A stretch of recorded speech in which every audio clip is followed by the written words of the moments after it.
Hello, everyone, and welcome back to the Cabin Air Exchange. I'm your host, Suzana Vidaković, and we're here again to talk about vehicle interior air quality. As mentioned before, we are inviting different expert guests to be able to accommodate different viewpoints on air quality in transportation. And to do so, we're inviting expert guests that have different perspectives on quality, on air quality in vehicles, public health, as well as technologies to tackle and to improve the aforementioned. And we have a very special guest today, a true academic, I would say, and at the same time, someone who actively engages in practical and advisory work related to air filtration and I would say also air quality and filtration and climate control. And our today's guest is Dr. Iyad Al-Attar. Dr. Al-Attar, welcome, and thank you so much for taking the time to be a guest on the Cabin Air Exchange and share your viewpoints and all of your expertise. I'm going to say a little bit about your background, and it is really impressive. Your background is a mechanical engineer. You're a visiting academic fellow at the Cranfield University. I know you do great work at the World Filtration Institute as a instructor and advisory board member. I know you're doing a lot of work with Eurovent, and I probably skipped something. Welcome again. And thank you again for taking the time today. Would you share with our listeners a little bit about your background and what is it? How did you come to the role of an independent air consultant? First of all, Susanna, thank you so much for having me. It's always a pleasure to speak to podcasts, great ones like yours.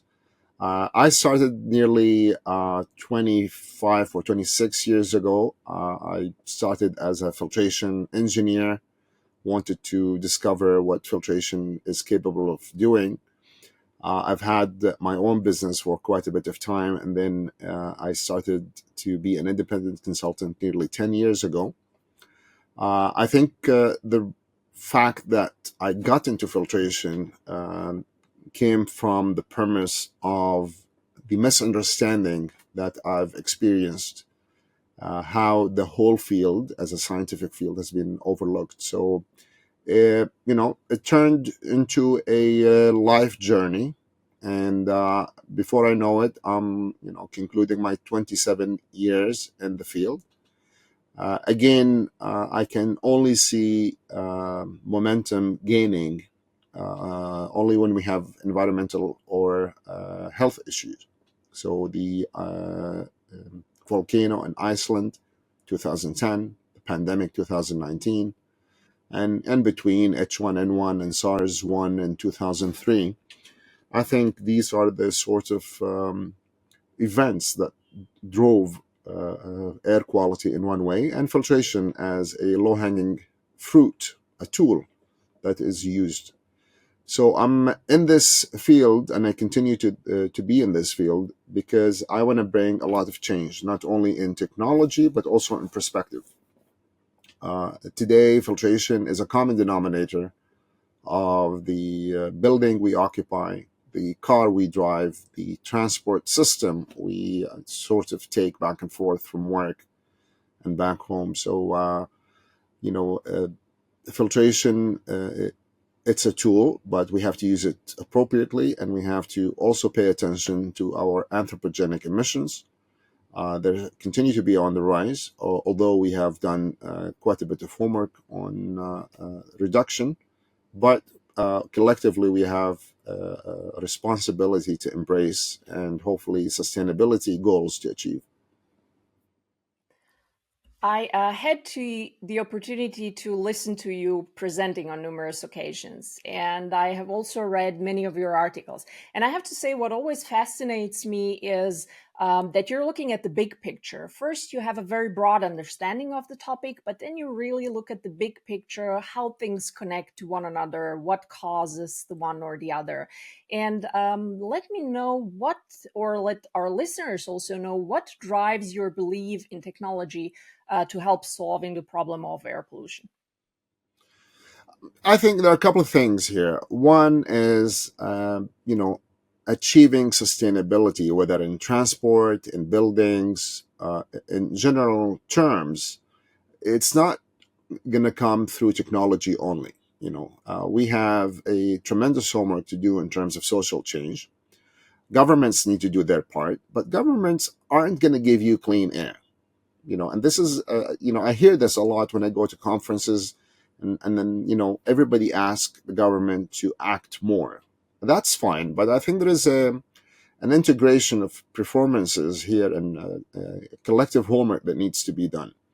So first thing is, we need to have a sort of system thinking. We need to operate as a system. System thinking needs system thinkers. Smart buildings are going to need smart occupants, because we cannot live in buildings and exist in a transport system that is smarter than us. So how is that going to change? Today, if you want to order a sandwich, or you want to order a taxi, almost everything has an app.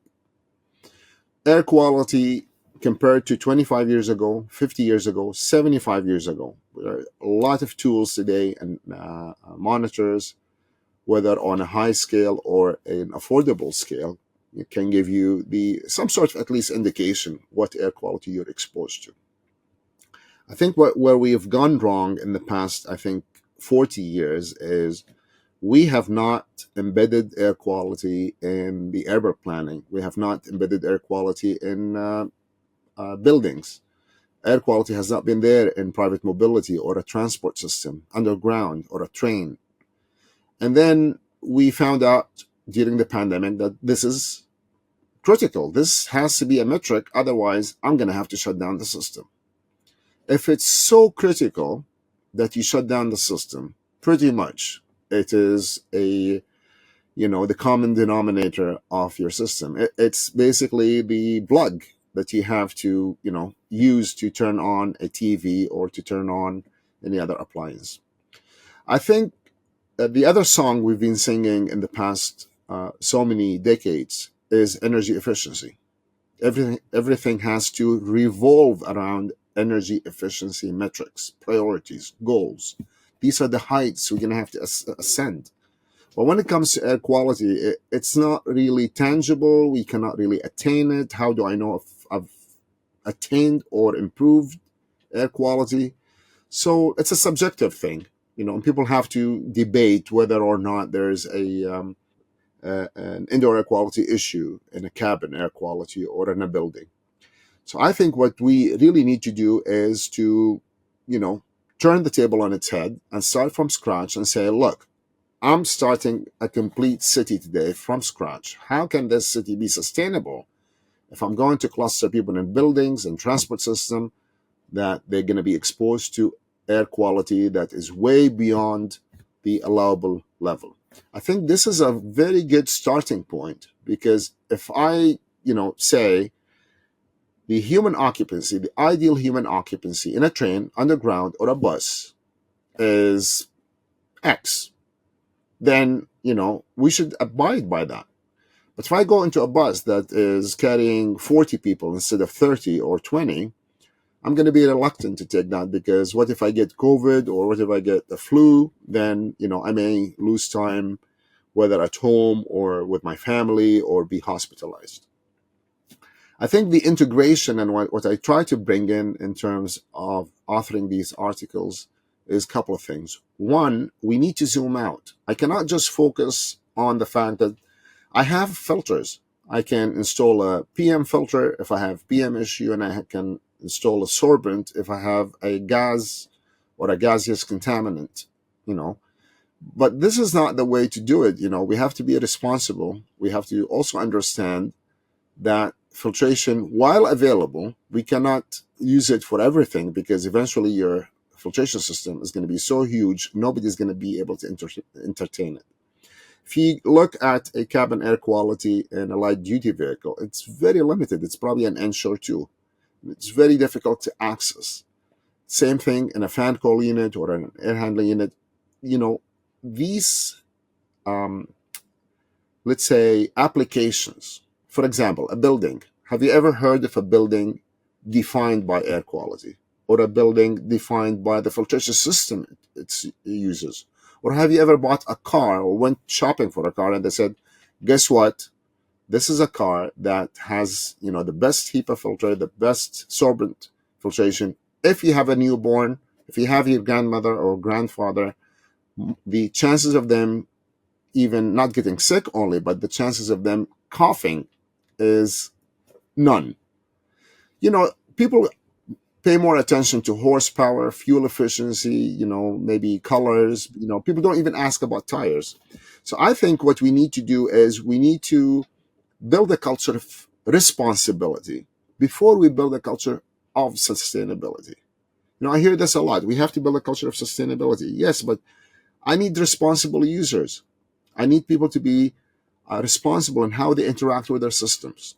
And again, I want to conclude with the point that we need system thinking. We need to make sure that when we do something, it's going to impact the entire system, whether it's a car, transport system, a building. If you were to take a public transport to work, you probably need to ensure that you're not going to get sick from the bus, which is very difficult to control its air quality. Doors open, on, off. You cannot really ensure that everybody is coming in is healthy. Then you got the facilities. This is also overlooked. If you're talking about cabin air quality, is overlooked in the private mobility. How about facilities? Like the terminal, the underground, the coffee shops. I think this is all need to Absolutely be great point. Yeah. need to be entertained.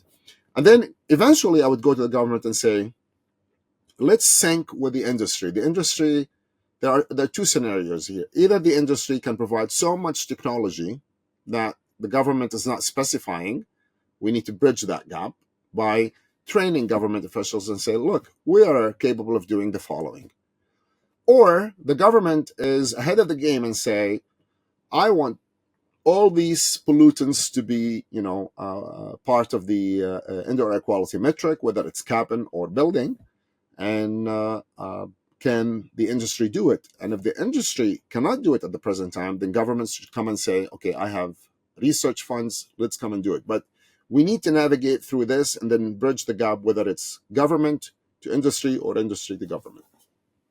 That is a great segue into our next question, which is let's just talk about the effects of the transportation industry on air quality in cities. I mean, we know urbanization is a trend. It is not going to go away. And there's a number of studies showing that emissions coming from the transportation sector represent a huge, if not the biggest source of pollution in cities.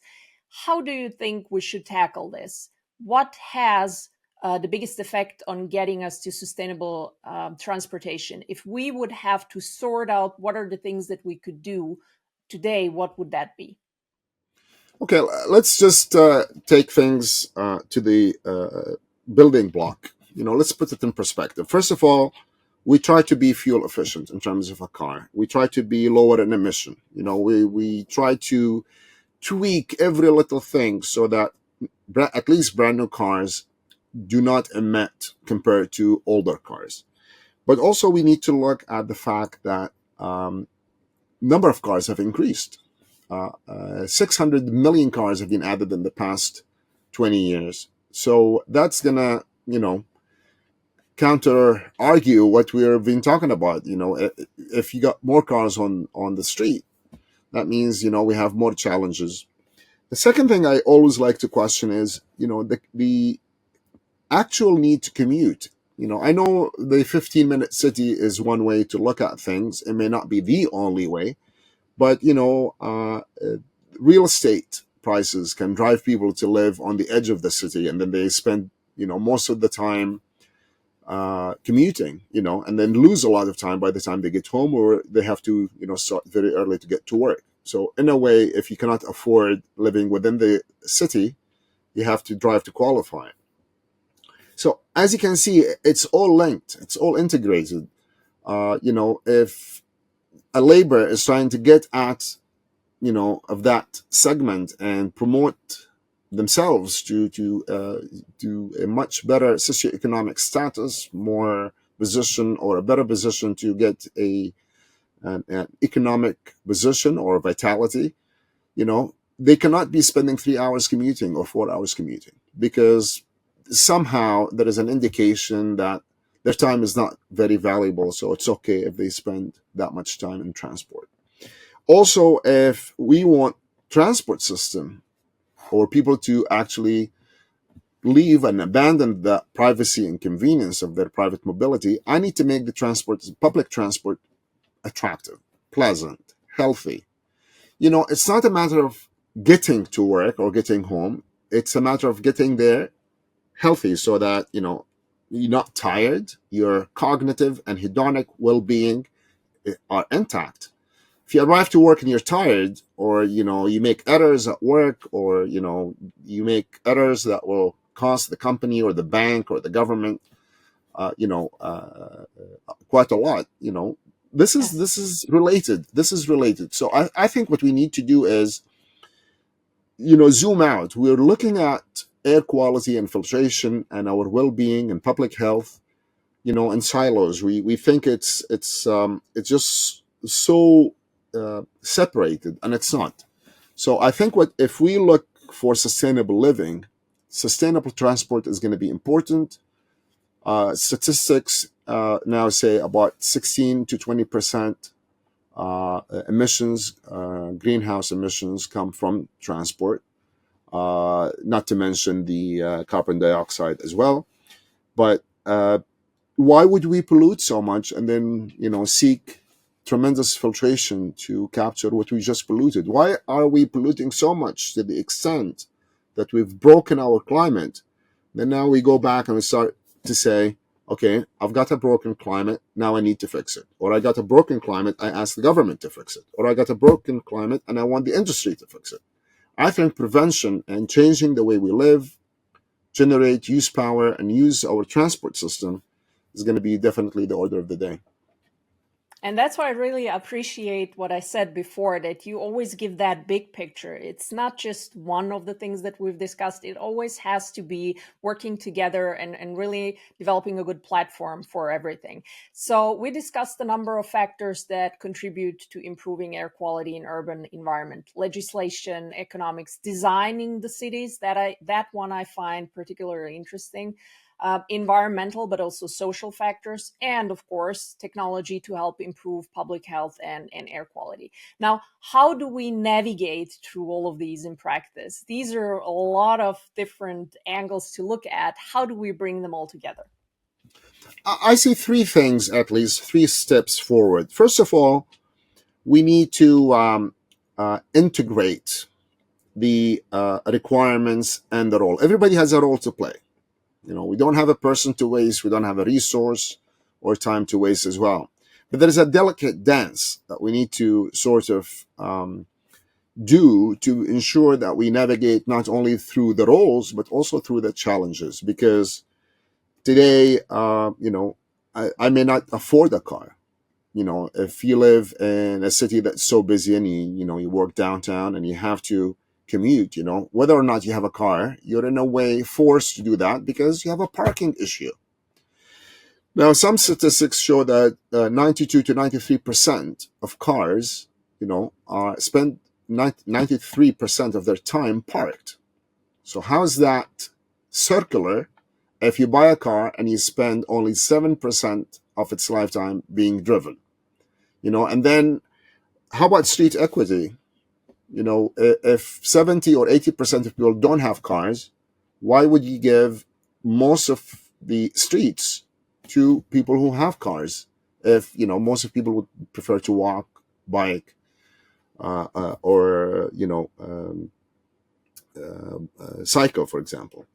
Now, the other thing is we need to make sure that, we have a city that's built for a sustainability lens. So, how do we envision the design of a city? Is air quality embedded from day one? When urban planners go back to the blackboard or to the whiteboard and say, you know what, I'm going to design a city tomorrow, where would air quality fall? Is it like a day one priority, or is it like a handover concern? Maybe, oh, I have an air quality concern. Maybe I should leave it to the contractor to do.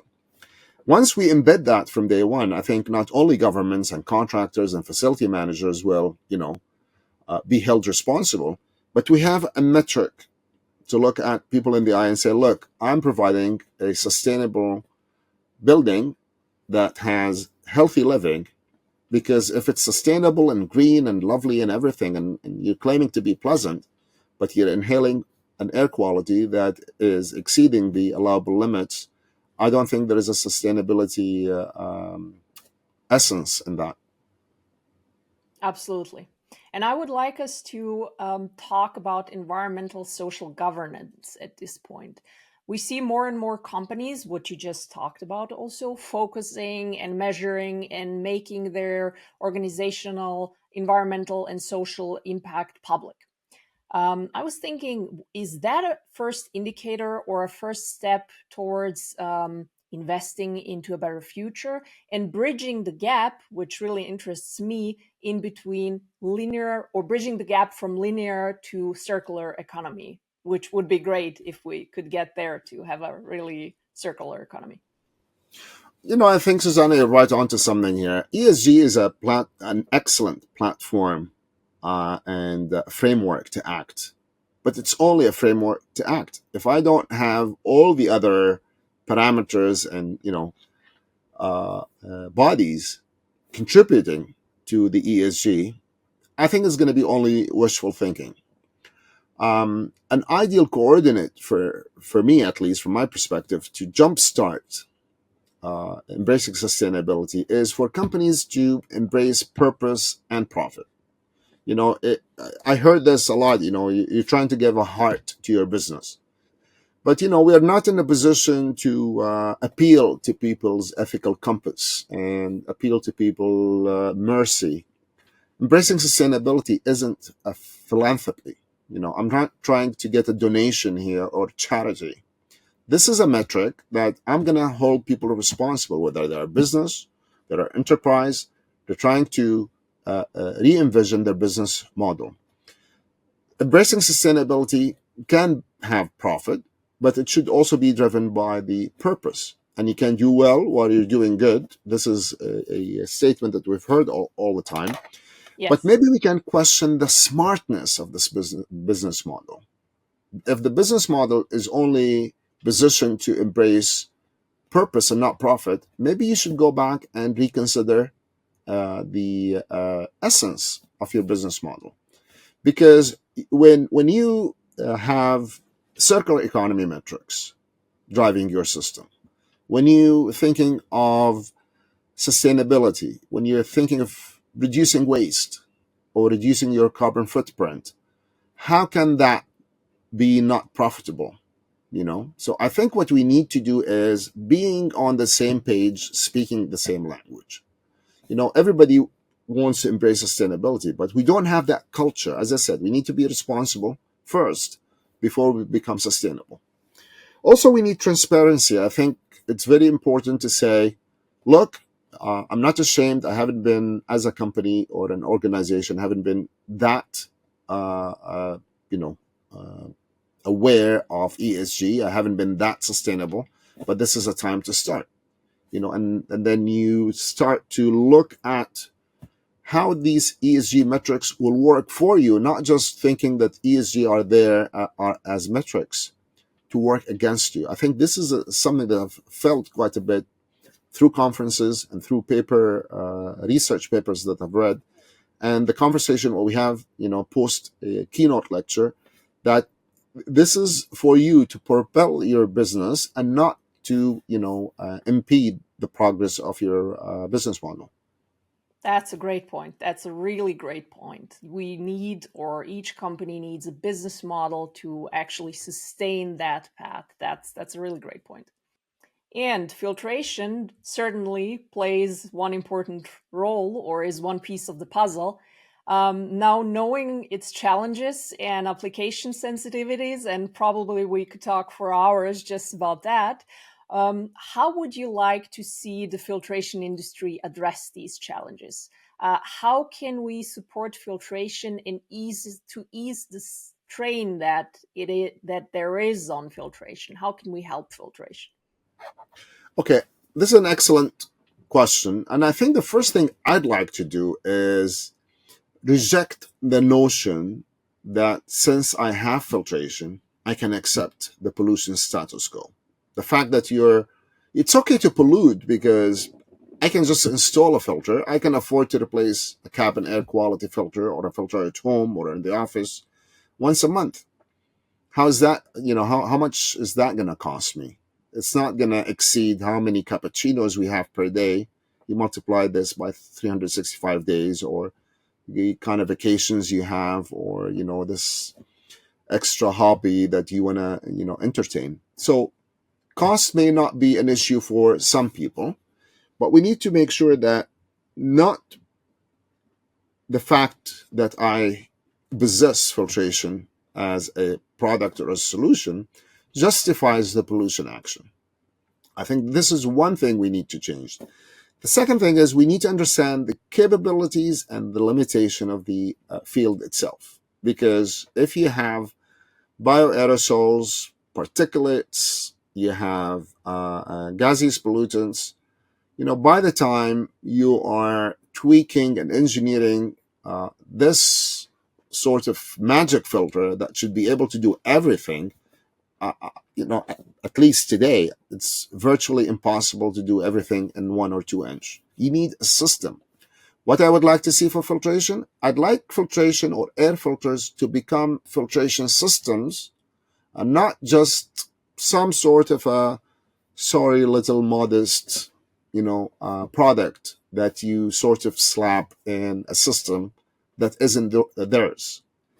Filtration systems need to have a separate entity, their own character, their own performance. And then after you become a system, you integrate yourself with the HVAC system, you integrate yourself with any other system that you are critical of in terms of performance. Air quality monitoring is the same thing. Most people focus on installing air quality monitors to monitor the air quality inside, an indoor space. What I'd like to see air quality monitoring for the filter itself. So I have filter performance, monitor the filter performance, and then compare that with the indoor air quality within a building, within a confined space, and say, oh, the air leaves the filters with this sort of cleanness, but by the time it gets there, we have an issue. We don't have that. And it's very difficult when you don't characterize, when you don't quantify, and engineers should quantify. How are you positioning yourself or your system to improve anything? We need a lot of data. So data-driven decisions will require that you have monitoring system that's not only reliable, but also affordable.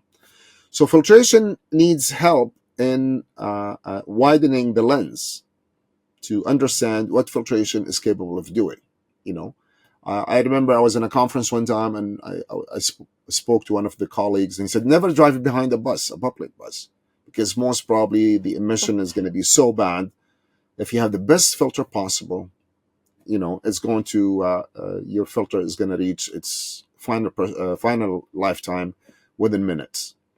I can do my homework, but eventually if I drive behind a vehicle or, be in a space or a proximity to a vehicle that is emitting so much that it's not responsible, not only it's emitting to the environment, but also polluting the surrounding area, and you're not going to reach the kind of outcomes you're looking for.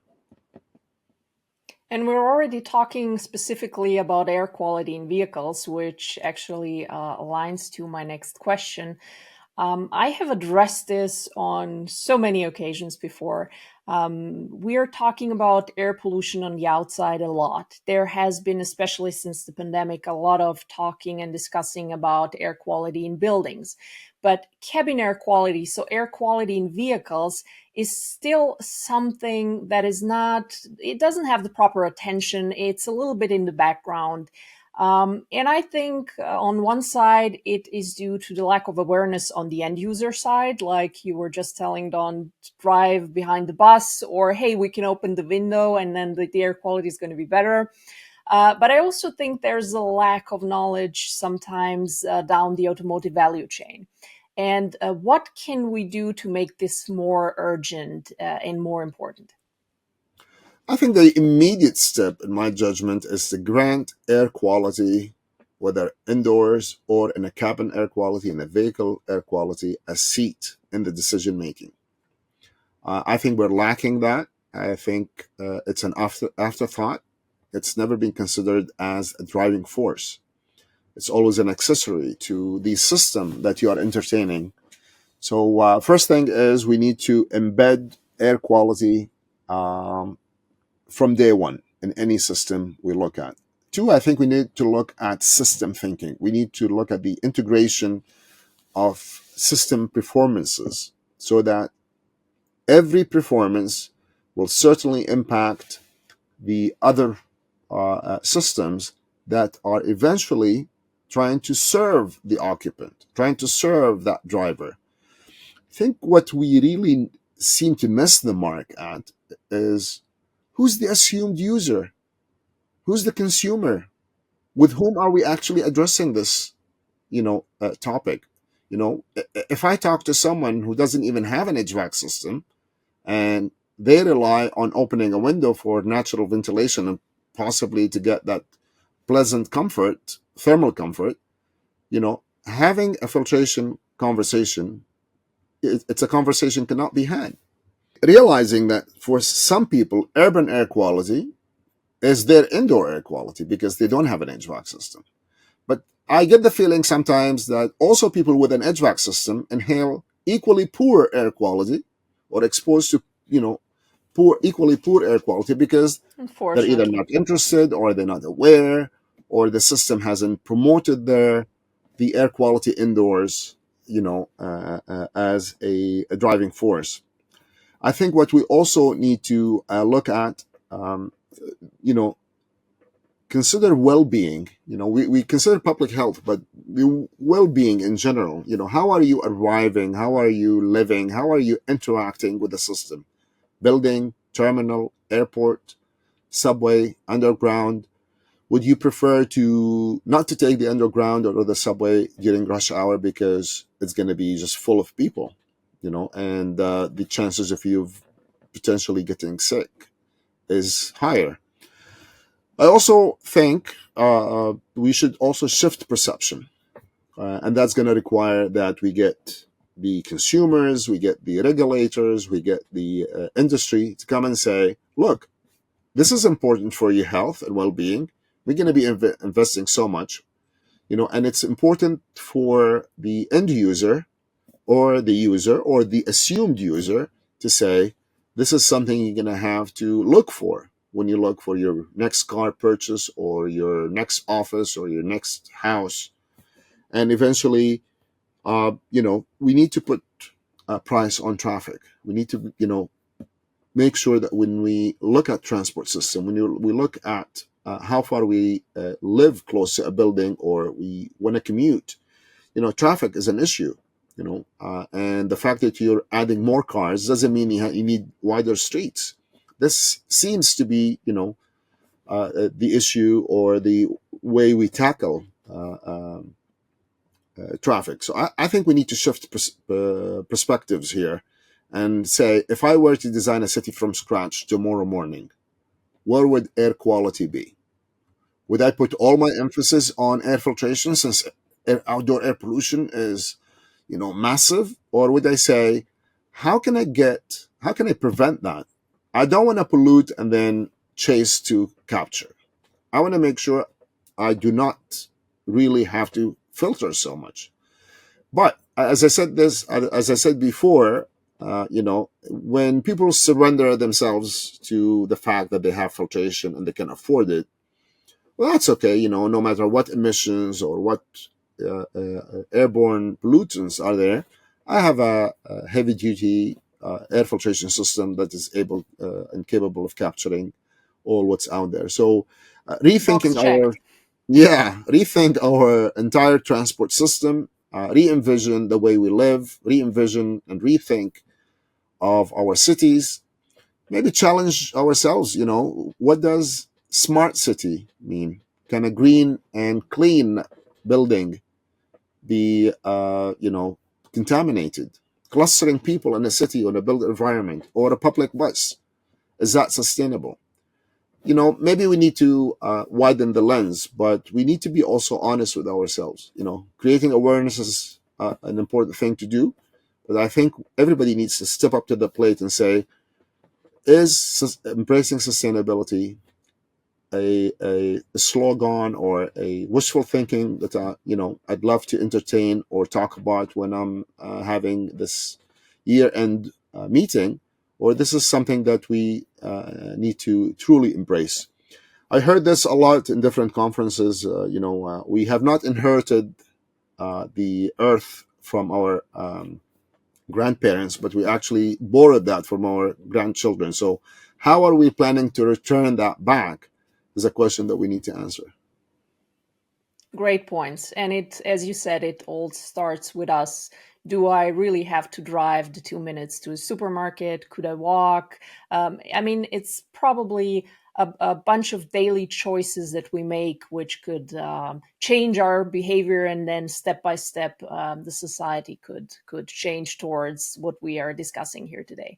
And to go back again to cabin air filters, when talking about cabin air filters, people usually think filters in cars. However, cabin air filters are also important in public transportation, which you mentioned on a couple of occasions, like buses, trains, airplanes, as well as in commercial vehicles, agricultural vehicles, off-road vehicles. You see, it definitely touches almost every aspect of our lives. How important is air quality governance here, and what are its challenges? This is a great point. Air quality governance is going to be certainly the order of the day because, you know, if we don't have the governance, it's going to be all personal, potentially random attempts that we're trying to do to help advance the cause of air quality, of better air quality. Frankly, I've seen this in the past 26 years or so. It hasn't worked. If you give a keynote lecture and you start the lecture by saying and appealing to people's mercy, or you try to break their heart by telling them, if you don't do your textbook filtration homework, somebody is going to get sick, a baby may die. That's not going to work, at least from my personal experience. What's going to work is I'm going to have to hold you responsible for the air quality you expose me to, because if nobody told you this is a metric, then let's make it a metric and get the industry. The industry is able to do it. Post and during 2019 pandemic, all of a sudden, a lot of companies invested in air quality and air filtration technologies and monitoring, and we are all equipped with far more tools pre-pandemic. So the technology is there, reliable, affordable, great, lovely, almost. I don't want to say everybody, but more people can afford it today compared to 5 years ago. So we need to change the ball game here. You know, we need to make sure we embed it from day one. It's a metric. I'm going to hold you responsible. You construct a hospital or a house or school. As much as I go to inspect that before I, get back my school, or you give me that, hand over that house to me. Not only I'm gonna run the tap water or flush a toilet or flip the switches to see if the lights are on, so I'm also gonna look at the panel that should go beyond thermal comfort and beyond that temperature thermostat, and say the temperature is X or Y, and say, oh, look, PM within range, check.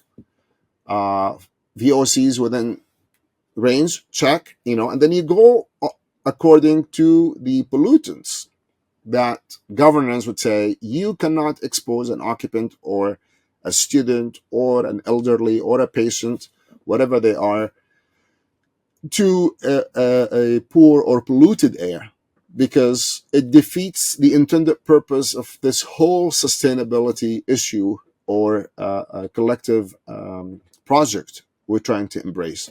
So I think we need a lot of integration. What one segment of integration we have not talked about is the integration between systems, transport system and vehicles, between occupants and vehicles, between occupants and buildings, between, having a sensor maybe on your suit when you start in the morning, you go to the transport system back and forth, or embedding this on your smartphone so you don't have to Yes. wear an extra gadget to know what air quality. And then you go home before you go to bed, you check on the app and you see the curve of the air quality you've been exposed to. One other thing we haven't discussed is the impact of poor air quality on fertility. If people will take the public transportation and that impact, their ability to conceive, I think this is one underfunded, under-researched segment. And if can we say that if somebody takes a public transport for a year, and somebody else takes his own private mobility, or their own private mobility for a year, and then we kind of examine how's their ability to conceive within a year, we haven't considered that. We always wanted to look at the well-being, but sometimes I think if we continue to live in polluted cabin air, polluted buildings and terminals and built environment, I don't think there is any sustainability to celebrate. Absolutely. So we need more data, more governance, more personal responsibility. And I would say, Dr. Al-Attar, thank you very much for a great conversation and for making the time in your very busy schedule to share your thoughts, your ideas, and your expertise with our audience. And what would be your parting message, a takeaway for our listeners from our today's discussion? First of all, thank you so much, Suzana, for having me. It's always good to be on great podcasts that have great audience, and hopefully, my message will reach a global audience that is not only willing but also interested to embrace change.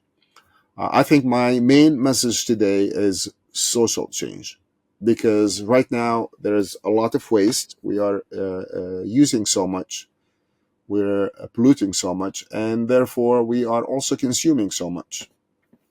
The pollution is on the rise no matter what we do. That means we need to consider not only the way we live and our business models, but we need to envision new ways to build cities, to perceive transport systems. When a sustainable or a transport system becomes sustainable, attractive, pleasant, it's going to be easier to promote to people to embrace. So I think my message is social change, because no matter what technology I can offer and how much governance a government can provide, if we're not willing to change and we don't have the courage to change, the status quo is going to remain the same. Absolutely, I agree 100%. So thank you again for talking to me. It's very interesting and always inspiring. And I really hope that we have motivated our listeners to look into air quality and all the topics that we have discussed and protect themselves and their loved ones. And to our listeners, thank you again for tuning in for another episode of the Cabin Air Exchange and accompanying us on this series. Please subscribe to our YouTube channel and forward this episode to whomever you think will find it interesting and educational. I'm your host, Suzana Vidaković, and I'm really looking forward to our next episode and next guest. And stay tuned and listen to the Cabin Air.